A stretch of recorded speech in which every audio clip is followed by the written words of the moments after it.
This jump demonstration shows how to fit a random forest, also called a Bootstrap forest model. We're using the recovery dataset. Half the data will be used for model fitting or training, 25% for validation, and 25% for testing.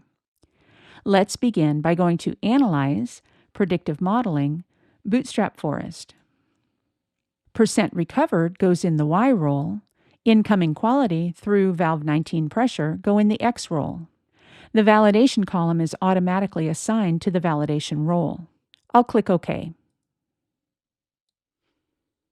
I'll use the default values for the Bootstrap forest, which include 100 trees in the forest and 19 of the 24 predictor variables sampled per split. Then I'll click OK. R-squared on the validation set is about 78%.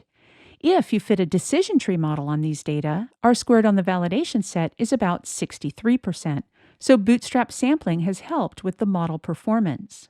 From the red triangle, you can view the actual by predicted plot on the training, validation, and test sets, or ask for the column contributions report to find out which predictor variables are more important to the model, or profile the response for visualization or optimization.